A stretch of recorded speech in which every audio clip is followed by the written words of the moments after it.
Sahana bhavatu, sahanau bhunaktu, saham karavavahai, tejasvinavaditam astu ma vidvishavai. Om Shanti, Shanti, Shanti. May that one protect us both. May that one nourish us both. May we work together with great vigor. May our study be, may we not unnecessarily cavil with each other. Peace, peace, peace be unto all. So the subject of tonight's talk is roads to concentration. And essentially, it's continuing the theme of the study of the science of religion. And so naturally, we're taking Swami Vivekananda's book, Raja Yoga, to continue studying this because yoga, according to the yoga philosophy, is equivalent to concentration, or the deepest kind of concentration called meditation. So if we say roads to concentration, it means that for many people it has to be a goal. But what is concentration? I suppose we can make a nice definition. Concentration is that state of attention where we have an absence of the sense of time. So if we take that definition to be true, do we have any examples? Yes, we have so many examples. Let's take, for example, a Beethoven. In composing music, we are told he was in a very messy room. His chamber pot had not been emptied for days. Food lay around. He seemed not to be aware of when he ate or what the time of day was or anything. So absorbed was he, or more accurately, so absorbed was his mind in the subject matter. And the subject matter in his case was not just music, but a combination of heavenly sounds. One critic says, a modern critic says, it seems he had this private connection to God's mind, and it came out where every note had to be that correct note, had to be that note. And the effect was sublime and revolutionary too. In other words, it was completely creative. Let's take an Einstein who was famous for his thought experiments. Contemplating on a subject, he made various thought experiments, thinking, as they say, outside the box. And tapping into his creativity, became completely absorbed into the subject matter. And so out comes a most unusual idea that could be tested out mathematically and so on. And the ultimate test was never done until fairly recently, when very, very sensitive equipment, verified in a few different places, managed to detect the presence of gravity waves. And this was a thorough endorsement of his general relativity. If you take a child, for example, when they start their learning, they're completely absorbed in their activity. The tongue, poking out a little bit. And you can see by their eyes the attentiveness. Speaking to an audience over the weekend, it was no, not over the weekend, it was earlier in the day, earlier in the week. And the subject matter was, it was a commemoration service for those who had died. And there were students in attention and some teachers also. And I happened to go on a little too long when it came to my section. Why? Because I had an absence of sense of time.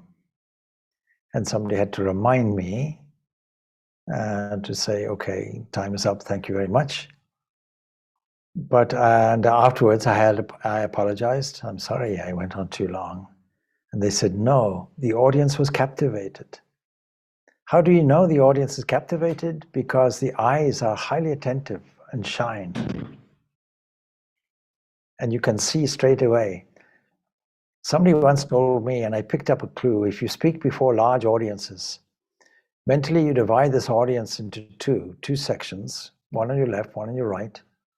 On your left, you see the eyes of somebody who is thoroughly absorbed and interested.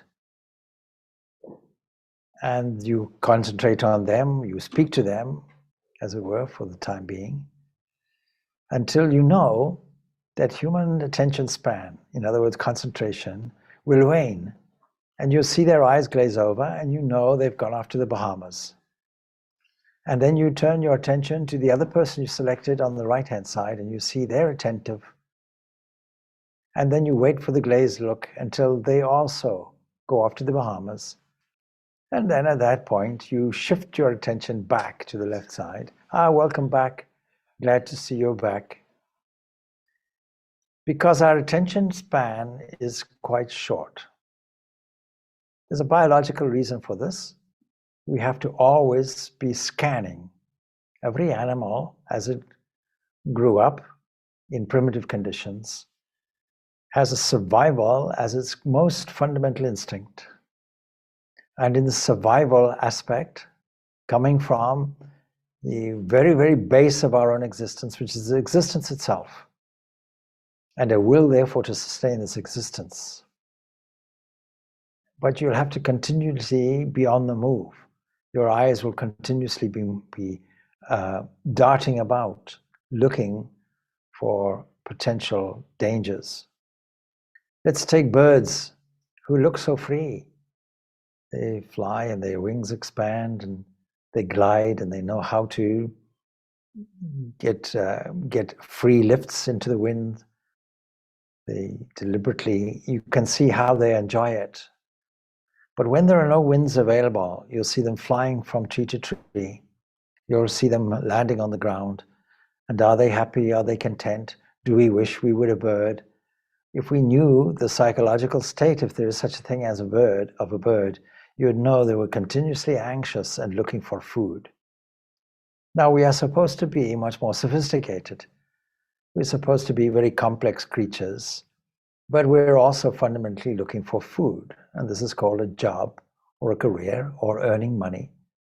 But its fundamental thing is we're looking for the satisfaction of the Maslow hierarchy of needs. We're looking for shelter, we're looking for food, we're looking for basic physical needs.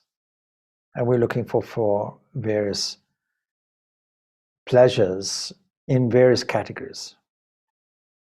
At the most primordial biological level, we're looking for physical pleasure.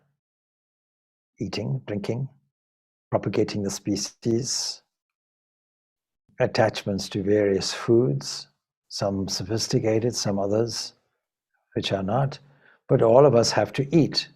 So there's a difference between satisfying needs and satisfying the taste. Put it in a physiological way. Satisfying the stomach or satisfying the god of taste. Just as an example. But then what about the cultural realm? No animal can really, as far as we know, really appreciate art in an art gallery, appreciate the curves of a sculpture, appreciate the feeling that the artist had when they wrote a poem or when they sculptured a piece of sculpture, a figure from mere stone. How is it possible? So the human has within them an elevated sense of art and culture. And we can take our pleasure in this. And then what about inquiring into the fundamental questions of the universe? What about science? The search for wisdom, the search for knowledge, finding out how a thing works, a kind of curiosity. That is also built in us, and that is also an area of pleasure. And with each one, we find the capacity to concentrate. And then what about some area of the mind that wants a kind of pleasure chemically coming out as serotonin and so on, where we seek leisure, watching a movie, for example, or some other activity like this, where the mind wishes to be entertained, as it were, as a kind of relaxation. But there we do find concentration. So what is the salient characteristics of concentration? Keen interest has to be there, and also certain delight has to be there. Now supposing we have a job which is not fulfilling all of those kinds of things, not fulfilling fully our interest and not fulfilling our sense of joy. What if it's a routine thing? Let us think now, for example, in a factory where plastic toys are marching on a conveyor belt, and one person's job is to put a red hat on a toy. Stock of hats are there. When each one comes, you put a hat on. Next one, a hat, like that, all day, day in, day out. Believe it or not, there are still some jobs like this. Not everything is automated. But the secret behind automation is because humans say, oh, I can do much better than this. I don't have to do this with my own hands. And yet there is scope for manual inspection and manual things in manufacturing, which can be dull. Let's take, for example, clerical work, filing, and so on and so forth. And it is there that concentration can lapse. So is there any benefit in concentration for all of these things? There has to be. And so what does Raja Yoga have to say about it? It says there's a great deal of benefit in it because consciousness, which is our birthright, is flowing through the senses to the external objects, and these are giving us pain. And the central theme of all yoga, the central theme of the Vedanta philosophy is freedom. Freedom from slavery, freedom from feeling bound, freedom from a sense of difficulty, freedom from pain. Let's try to sever the bonds that create so much difficulty, so much pain. Do I see any good in a circumstance that doesn't seem to offer much by way of delight, that produces a sense of heaviness? The question that was asked as I was preparing for this talk, a few minutes before. We have an informal question-answer session. Yes, of course, the delight is there in everything when we shift our attention and see the world as God sees it. God made the world and saw that it was good. So how is it that we see it as awful and bad? It is only because we have a morbid sense of the negative, which we like to call realism. But actually, it's not really based on anything real. And so we have to cultivate as a habit a sense of discernment. Discernment means I have to revalue things. Let us take the mundane job. It requires a physical movement. And if I want to concentrate, it requires an awareness of the physical movement. It requires an awareness of the conveyor belt.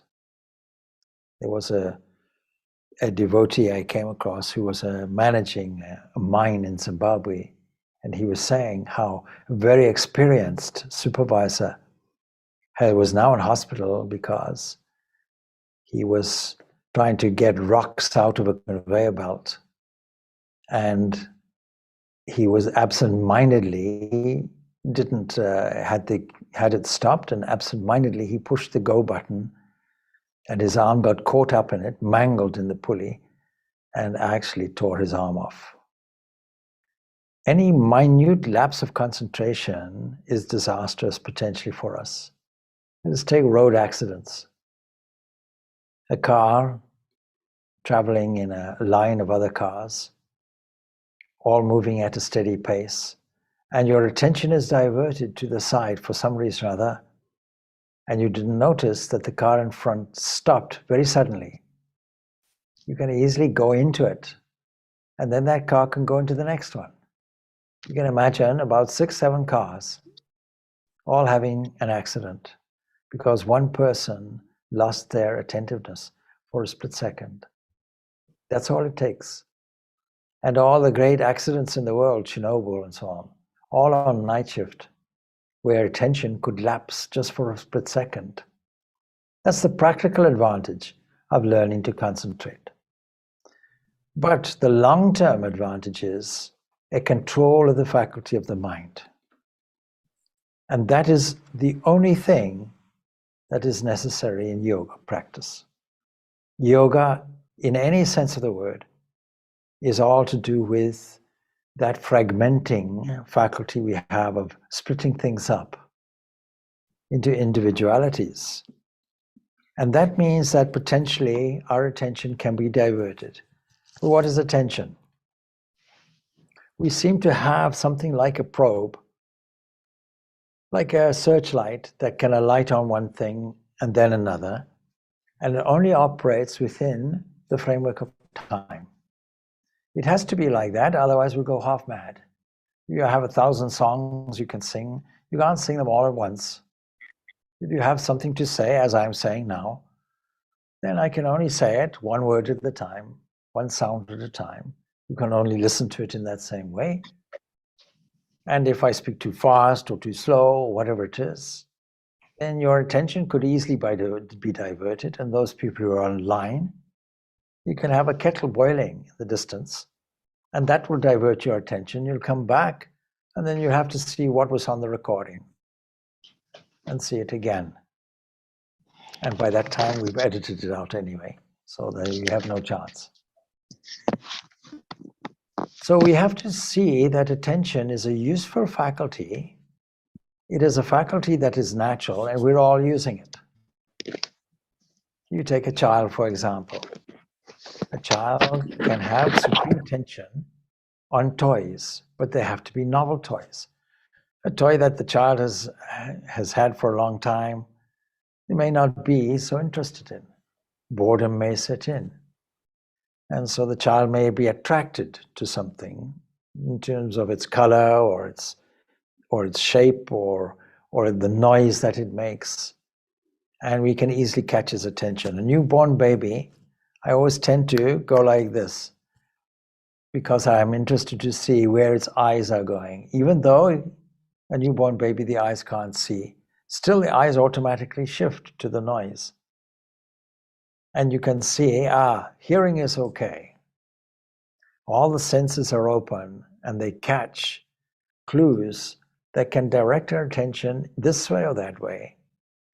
And what we want to do is we want to divert our attention to non-pain-bearing areas, to areas that give us the greatest joy, over and above physical joy, over and above mental joy, emotional joy, cultural joy, scientific joy, even relational joy, and see if we can concentrate it on one thing.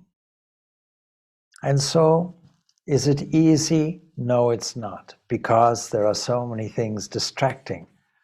Go back to the example of the bird, where it is constantly in a state of neurosis because it's looking for food and looking for a threat to its own safety and its food source.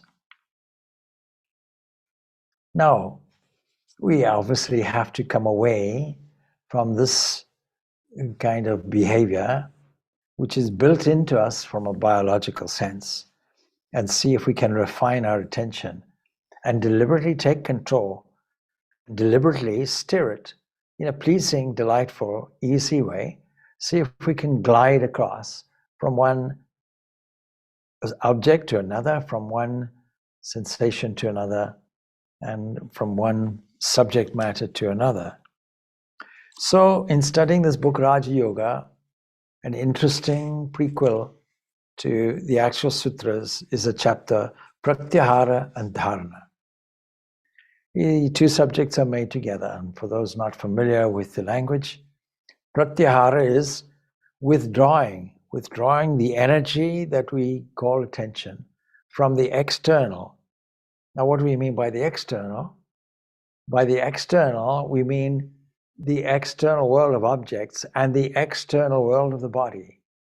because the body is still external to the real seer, the knower, the thinker. That one without a second, which doesn't move anywhere, that doesn't go anywhere. So, picking up here, in Pratyahara, withdrawing the mind from these things, having withdrawn the mind, we can now beam it in a chosen direction. So he says, the next step, he says, what is the next step after what?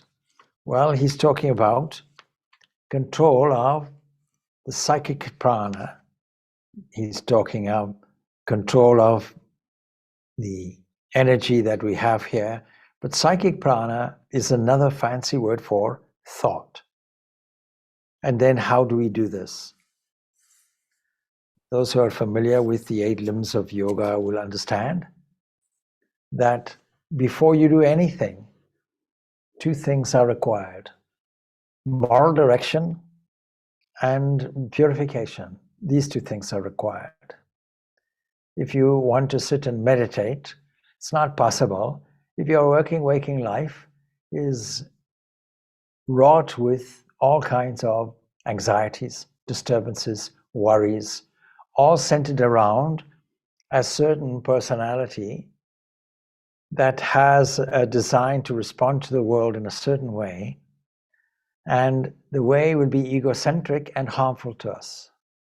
We set up an environment where we either aggressively move toward the world meaning every person, every place, every event, every circumstance, every scene, and we're in defensive mode when we do this, even though we're aggressively attacking it, or withdrawing all our senses and so on away from it, withdrawing ourselves away from it, or standing there indecisively, not knowing what we can do.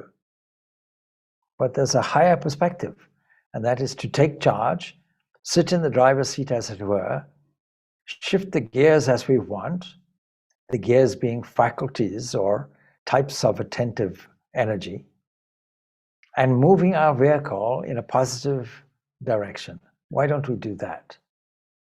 If we are able to do that, we'll solve many, many problems. And time again in the Upanishads, we see, na shochati, does not grieve. Our biggest difficulty is we are grieving. We're going into periodic depressions. We are becoming sorrowful over circumstances. What should we do? We should shift our attention in a different direction.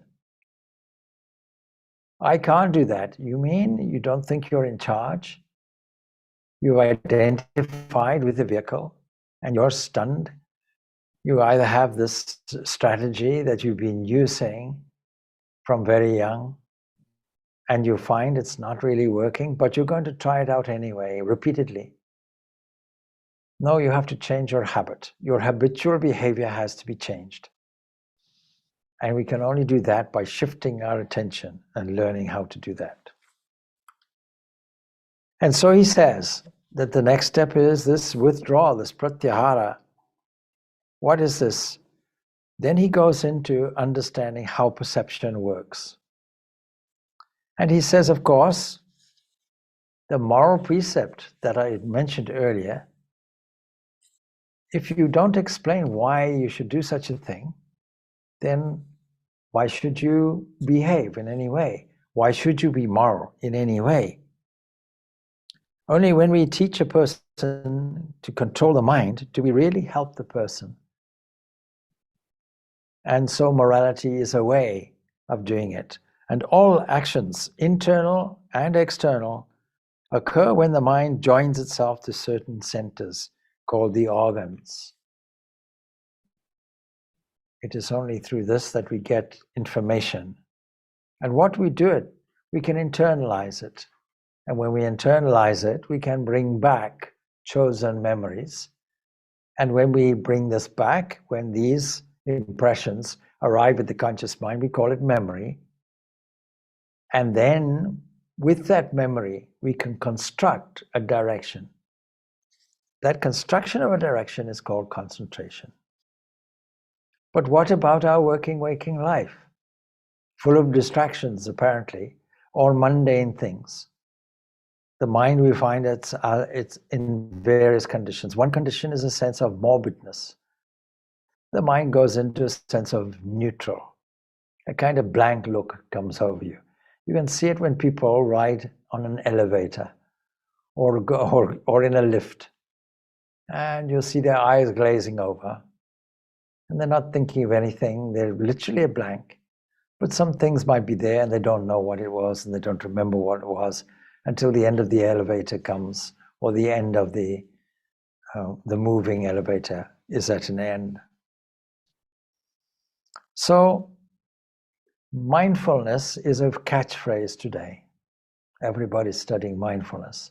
And there are exercises in mindfulness, but broadly speaking, any single activity, whether it is internal in the mind as thought, whether it is a wandering mind, or whether it is wandering limbs, whatever you do, all of this can be brought back to the present moment and used as a launching pad for some useful, joy-bearing thought.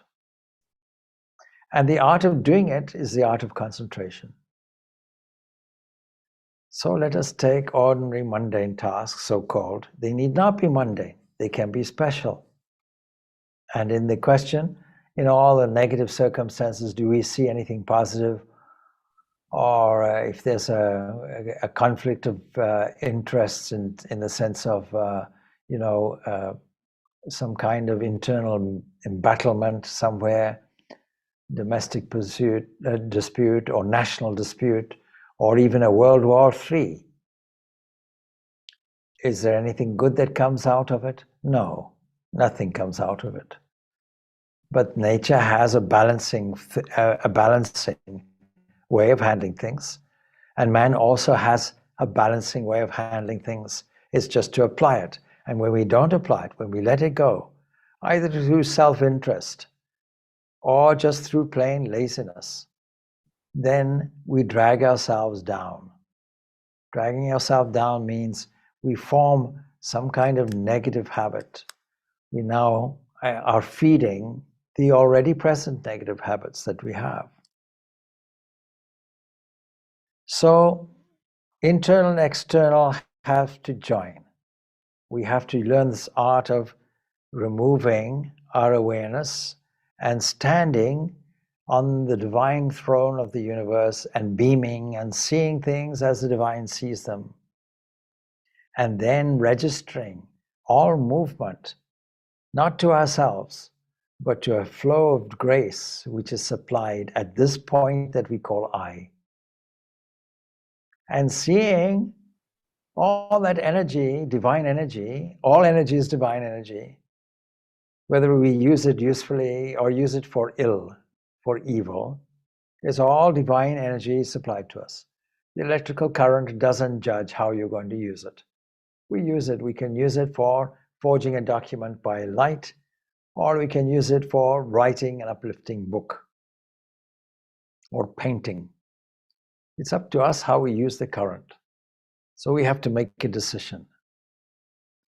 In your normal so-called waking activity, all activities can be done with a sense of concentration. That means that if the future tense comes in, it's not concentration. And if the past tense comes in, it is not concentration. Concentration and mindfulness can be synonymous terms. Cultivating the art of standing now and putting all your energy into the unit activity, however small, however big. And big activities anyway are small activities accumulated. The here and the now, in this very minute being the unit of measurement for activities, and seconds be the unit of measurement for thought. Then we're able to see things in a different way. Observation, the capacity to observe something and get engrossed in it and find a delight even in things we take for granted. And if you don't find anything that is delightful, if the man on the assembly line or the woman on the assembly line is simply yawning and getting bored with putting the hat on, you see, every toy that goes past the conveyor belt, the person can be repeating lovingly the name of God and be thankful for the repetition, without which the repetition of a mantra is not possible. And people get confused. People think, oh, repetition of a mantra, that means concentration, I have to stop the activity. No. Japa, the continuous repetition, creates an unconscious repetition, creates an unconscious shift, where not only is the divine presence with you, but it has a transforming effect. And that transforming effect is the re-establishment of what we call dharma, truth, harmony. It has an uplifting and elevating effect, not only on us, but on our local external environment that we call the body, and its extension, the external environment that we call the world, our world of scenes, our world of people and places and events. And if this attitude is adopted, don't be surprised if new exciting adventures come into your life, if new people come into your life, if a delightful surprise comes round the corner, matching your thought movement. So Vivekananda continues like this. It says, what would be the result of controlling the mind? It then would not join itself to the centers of perception, and naturally feeling and willing would be under control. The things that are causing problems won't be causing problems anymore. All the energy is taken in a different direction. So it's clear so far. Is it possible? Is it perfectly possible? Is the next feasible question asked, I should say. And you see it in modern times. The faith healers teach people to deny misery and pain and evil. Their philosophy is rather roundabout, but it's part of yoga upon which they have somehow stumbled. When they succeed in making a person throw off suffering by destroying it, they really use a part of this pratyahara, this withdrawal, as they make the mind of the person strong enough to ignore the senses. So he goes on like that. Now, in the same text, he says, he who has succeeded in attaching or detaching his mind to or from the centers of will has succeeded in pratyahara, which means gathering towards, checking the outgoing powers of the mind, freeing it from the thraldom of the senses. When we can do this, we shall really possess character. Then alone we shall have taken a long step towards freedom. Before that, we are mere machines. Then he says, how hard is it to control the mind? Well, has it been compared to the maddened monkey? And I'm sure you understand the story of the monkey mind. Everywhere you look, every person who's talking about meditation and psychic philosophy and so on, psychic techniques, mindfulness, etc., concentration, they all have the phrase, the monkey mind, which can be misunderstood, misinterpreted. It can be a fatalism. The mind is like a monkey, it darts all over, that's why, okay, we understand that. We can observe it, we can see it, and we accept it, that's just us. It's our nature. If it's your nature, you cannot change it. But let's see in Swami Vivekananda's words, this beautiful story. And I will embellish it a little bit. So, there was a monkey restless by his own nature, and all monkeys, as all monkeys are. As if there were not enough, someone made him drink freely of wine so that he became still more restless. And then a scorpion came and stung him. And when a man is stung by a scorpion, he jumps about for a whole day. So the poor monkey found his condition worse than ever. And to complete his misery, a demon entered into him. What language can describe the uncontrollable restlessness of that monkey? The human mind is like that monkey, incessantly active by its own nature. Then it becomes drunk with the wine of desire. This is the meaning of the story. Well, let's pause there and understand what that means. What is desire? I have the usual definition that I normally give.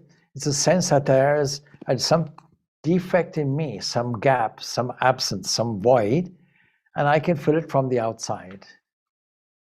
And when I fill it, I cannot fill it to the brim, and for that reason, I'm looking to top it up all the time. That eternal restlessness comes, and we find it in every creature, man not excluded. The only difference is we have the capacity to control it. We can transmute the desire into a desire for the divine, or a desire for truth, a desire for our most beloved, that source of the universe. We can transform our desire for something into a desire for a vision of God, or a desire for God's eternal presence, or if you're a Jnani, a desire to settle into what is absolutely true, to get the full blaze of knowledge. But that desire is necessary. Of all the 4 qualifications for a student, the most important and telling is that thirst.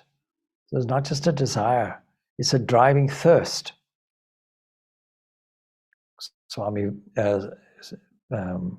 Sri Ramakrishna gives us that wonderful story of the teacher and the student wanting to know, when will I get a glimpse of eternity? And so they come to a body of water, let's say a lake, and immediately the teacher plunges the student's head down into the water and holds him there for a good while until it's very obvious that the person is desperate for air, and the student comes up. How did you feel? I felt I was dying. I felt I was gasping for breath. I had such a yearning for air. When you feel that, for God or the divine or truth, whatever you want to call it, or the freedom of the soul, you are not far from realization. So, thus increasing its turbulence, after desire takes possession, comes the sting of the scorpion of jealousy. Part of the desire is a jealousy. Jealousy means, I wish I was like that, I wish I had that. What a pity. 3 things. I wish I had that, I wish I was like that. What a pity. Each one negative. Each one giving an expression of dissatisfaction, lack of fulfillment. And then the what a pity, a state of mind that brings yourself down. Well, whatever we think we get. So if we get what a pity becomes, we have a tragic world in front of us. And if we say I don't have, or I want, it means I don't have, and we'll never have. And it's just something that eats away. And it arises spontaneously, no doubt. It arises from a comparison between my state and a desired state. And so, scorpion of jealousy at the success of others. And last of all, the demon of pride enters the mind, making it think itself of all importance. How hard to control such a mind. And that pride is very subtle. It can be very open, it can be very obvious, but it can also be very, very subtle. Because if we didn't have that pride, we would have no problem with the ego, this self-image, the self-identification. That is why we do this personality development course, the Enneagram, to highlight your individual self-preserving technique. And the self-preserving technique becomes a compulsion, and we become proud of that compulsion until it's highlighted. It's actually our enemy. So the first lesson, he says, how to overcome this. is to sit for some time and let the mind run on. Sit for some time and let the mind run on. This also is a part of the preparatory step for concentration. And if we apply it even as a philosophical technique in our so-called normal life, a let-go attitude. Let-go attitude means we have absolute faith. Faith that all the resources around us are useful and helpful to propel us in a certain direction towards freedom. And we don't have to worry. We don't have to pray for something extra.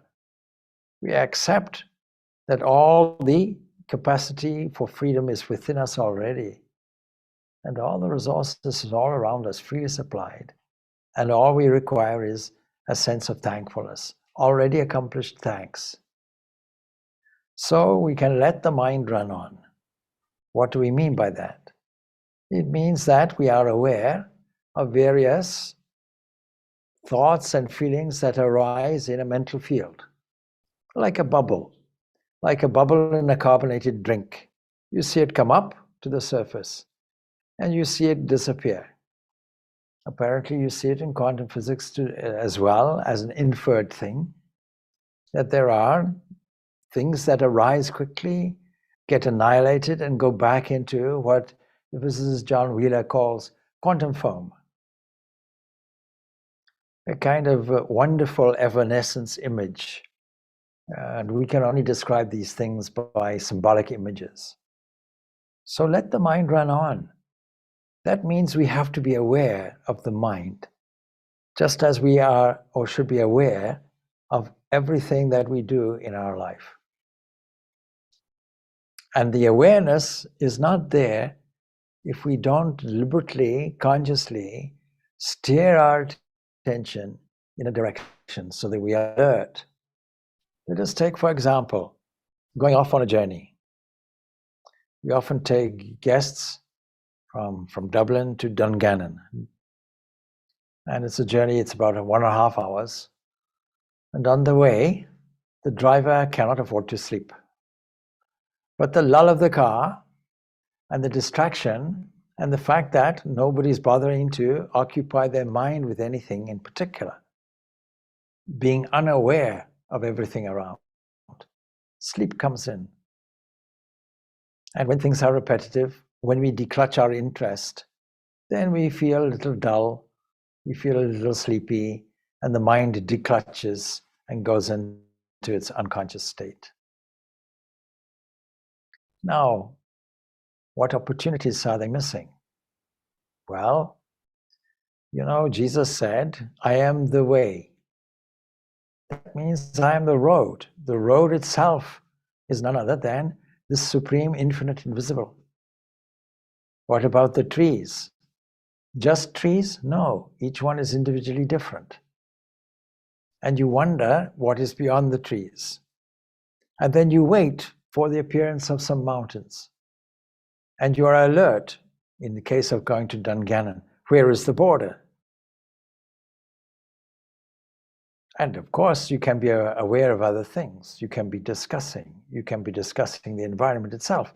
But if the discussion dries up, then there are other things to be aware of. If you're in the darkness and alone, and you cannot see anything or hear anything, you can at least hear your own breath. You can at least be conscious of your own pulse. You can at least wonder at the wonder that is the human structure, so complex, with trillions and trillions of cells, all operating in their own individual way, replicating, respirating, absorbing nutrients, discarding waste products, all doing it in a cooperative system. So there is a lot to steer our attention toward in such a way that we get a delight. And it is only if something is delightful, enjoyable, and interesting that the attention will be caught. And that becomes an unconscious thing too. Swami Vivekananda elsewhere gives us the story or the example Supposing I'm talking to you and you hear carriages going past, then my voice fades out. He doesn't say it exactly like this. My voice fades out and this noise fades in. And when that passes, that noise has faded out and my voice fades in again. Because we have a faculty of time, we can take the attention and steer it in units, but we can't do it all at once. It's not designed like that. Otherwise, we go half mad. A kind of probe that we can investigate life in an interesting way with and keep ourselves alive. So I have to say that on a trip of 1.5 hours from Dublin to Dungannon, even as a passenger, I will never fall asleep. And I can see the road is, I am the way, the road is the divine. And then I can think, what about the engineers who constructed it? There are some roads, of course, that are magnificent examples of engineering. Tunnels that you could go through, tunnels that go through whole mountains. There is always something to steer our attention toward, with this in mind, that we are helping it to be directed. And the more that becomes habitual, the more concentration becomes a revealing faculty. How do we know about the cosmos? How do we know? We believe, and every Hindu believes, because every Hindu is a Vedantin or Vedika, believing in the authority of the Vedas. But the Vedas has 2 sections, Karma Kanda, Jnana Kanda. Jnana Kanda, the Upanishads. And there are parts within the other portion which belong to that as well, and suggestions of that. But Karma Kanda is to do with ritual. And ritual requires putting your attention and intention into the action. And it is the intention that becomes the mobilizing faculty that transforms nature into the scenes that you intended in front of you. You therefore becoming the creator of your own universe. So supposing now you cultivate this faculty, what will be the result? There will be an evenness. The erraticism of your life and your mind will now be under control, and it will now be a revealing factor. And the ancient sages, who even came out with the Karma Kanda, when you look at the context of what they write, or what comes out, or what is recited, that we call the Vedas, is actually a revelation of cosmology and physics. And when you look at their internal philosophical or metaphysical discoveries, it is all through concentration. How did the ancient people know things without the instrumentation that we have today? It is through concentration. Concentration is like a laser beam, ekagra, one-pointed, and it reveals the secrets. So, let the mind run on with a sense of faith. Observe, be aware what is happening. Don't try to change it. 2 things will happen. You'll observe what's going on without any anxiety. You'll simply glide into a position of an observer, observing. That's the second thing that happens. It'll be self-evident that you are the self, yogic language, Purusha. It is like that monkey. So the mind is bubbling up all the time. It's like that monkey jumping about. Let the monkey jump as much as he can. You simply wait and you watch. And at some point, the mind will settle down through utter boredom and look to its master. Okay, now what? You tell me. This then is the platform for concentration. So knowledge is power, says the proverb, and that is true. Until you know what the mind is doing, you can't control it. Awareness has to be there. You know, when we do the 2-part Enneagram, if we do it with 2 weeks in between, Your homework for the 2 weeks is to watch yourself in compulsion, watch the mind in its compulsion without trying to change it, because knowledge is power. When you know what the mind is doing, then you can say, okay, thoughts are bubbling up. Come if you want. Stay if you can. Have a cup of tea. Go if you must. Next one, please. New thoughts are there. So give it the rein. Many hideous thoughts may come into it. And you will be astonished that it was possible for you to think such thoughts. But you'll find that each day the mind's vagaries are becoming less and less violent. That each day is becoming calmer. In the first few months, you'll find that the mind will have a great many thoughts, he goes on to say. And later you'll find that they have somewhat decreased, and in a few more months, there will be fewer and fewer. Now, if you're in a hurry for this, it's not going to work. In an age of instant coffee, instant tea, instant travel, you'll be disappointed. This requires patience, obviously, but the reward pays off. You're like a dog. You take it for a walk, you let it run a little bit until it gets tired and looks to the master and comes back. By itself, it'll do it. And then this controlling the mind and not allowing it to join itself to the center, this is called Pratyahara. And how is this practiced? It's tremendous work, not to be done in a day. Only after a patient, continuous struggle for years can we succeed. Then, once you've done that, you can take the next step, which is dharana, concentration. And even on a daily scale, you can start like that. You start with, okay, what is the mind doing? Where are we going? Now, in watching the mind, where am I? I am the observer. I'm standing in a poised position, equivalent to saying, I am seeing the world as God sees it, sitting on his glorious throne and beaming from there, and all my anxiety will go. All my tension will go. There'll be instant equilibrium. There'll be instant depth of profound inner wisdom taking place. So, what is this concentration? Holding the mind to certain points. And it's up to you what they are. What is meant by holding the mind to certain points? Forcing the mind to feel certain parts of the body to the exclusion of others is an example.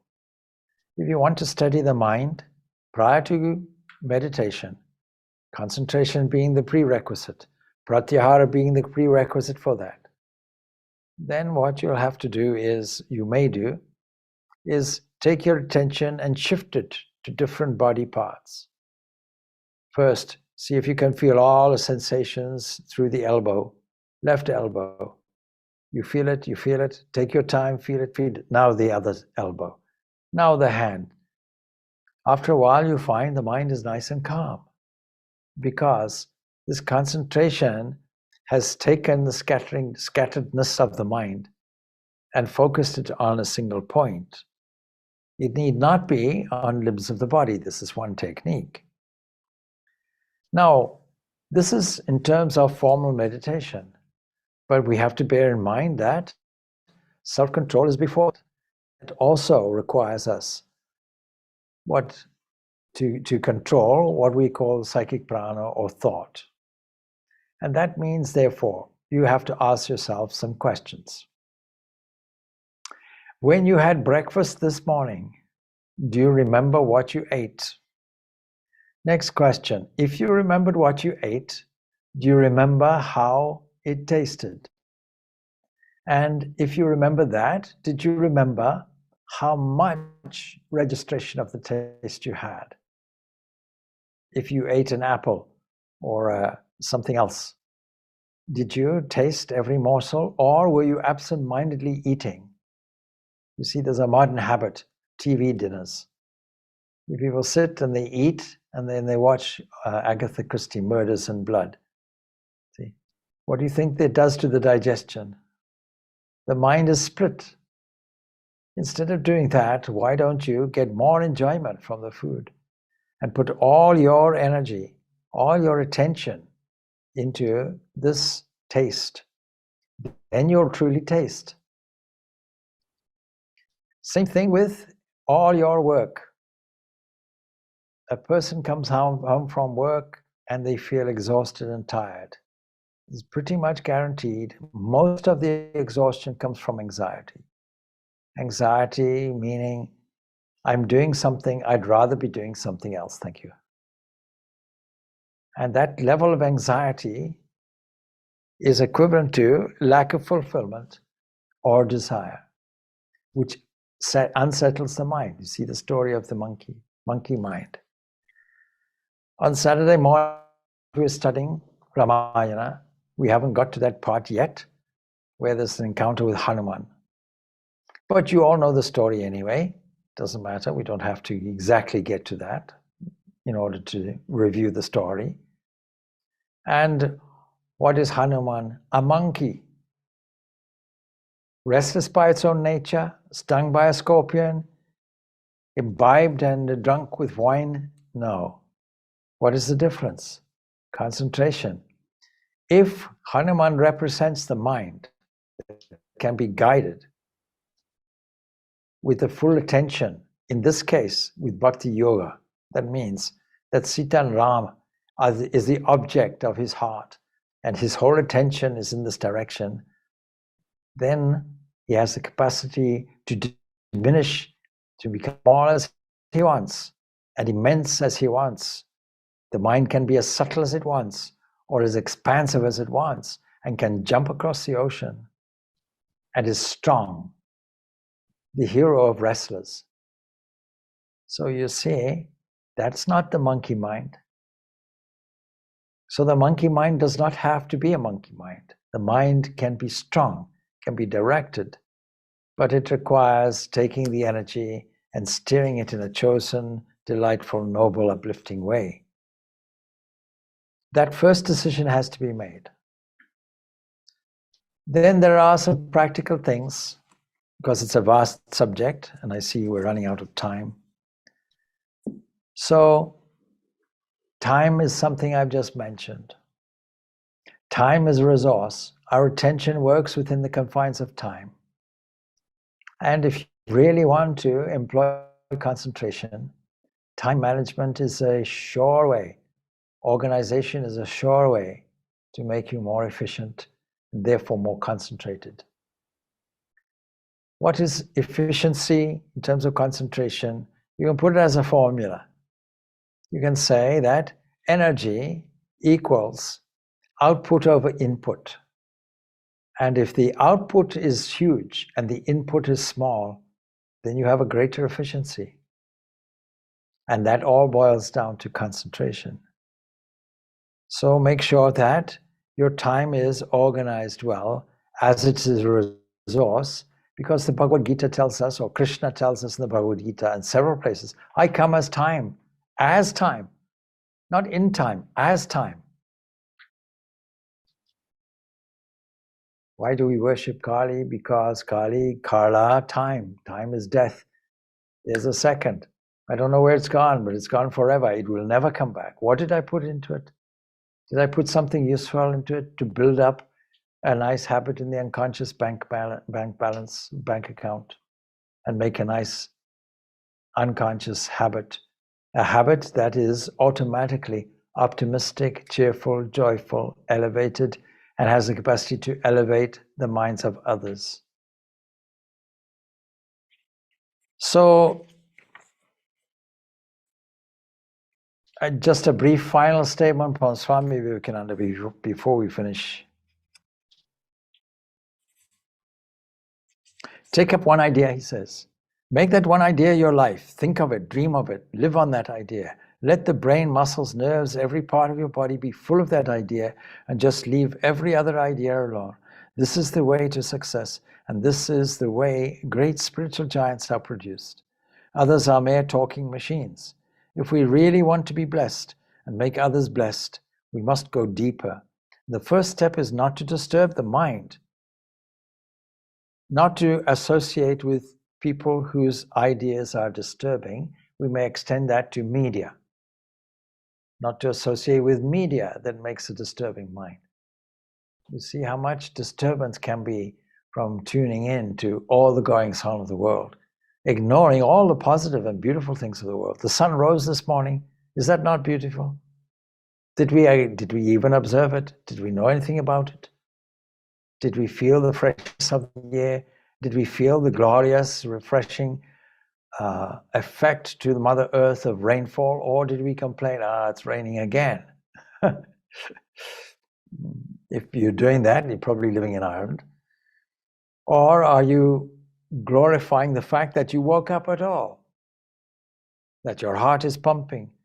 That a lover is there, digesting your food, pumping your heart, sending blood around the veins, renewing all your metabolistic requirements, taking all your nourishment, visiting it to every cell of the body, taking away all the exhausted material and throwing it off in the lungs and in the digestive system, or I should say the large intestines, or as sweat, or the mucous lining. A wonderful machine, a wonderful mechanism. Do we say thanks? It's borrowed energy. Tirelessly, I keep saying. It's not our own energy. We're all running on canned sunshine. It all belongs to the sun. Don't think you have any energy of your own. So all these things are there, and we can at least be thankful for it. And if we're not, it's because we didn't notice it. And if we didn't notice it, how can we possibly engage the mind in enthusiastic appreciation of it? And these opportunities are there, second by second, they're there. So this is the way to success. Others are mere talking machines. If we really want to be blessed and make others blessed, we must go deeper. So he says, all of you know that certain persons, certain places, certain foods repel you. Avoid them. And those who want to go higher must avoid all company, good or bad, because indigestion is also a disturbance. It also will take your concentration away. So every aspect of your life is potentially useful for your concentration. Eat the right food. Do the right level of exercise. Keep disease away from your door as much as is possible. All of these aids concentration. And concentration is described like this. Swami Vivekananda lived in an age that was desperately interested more and more in science. And the science of his day is not what the science we have today. But at least he understood electricity. He was a great friend of Tesla. And Tesla, his great contribution, among other things, was alternating current, electrical current. And if you steer all the electrons in a certain direction with negative charge, then you get this electricity. It's a whole battery. If you do it in the body, it's a whole battery of will. He describes it like this. So make yourself a whole battery of will and take your attention and apply it according to your own direction for the maximum benefit of yourself and all. Om Shanti, Shanti, Shanti. Peace, peace, peace be unto all. Thank you, Swami. Thank you, Swamiji. Thank you, Swami. Thank you, Swami. Thank you, Swamiji. Thank you, Swamiji.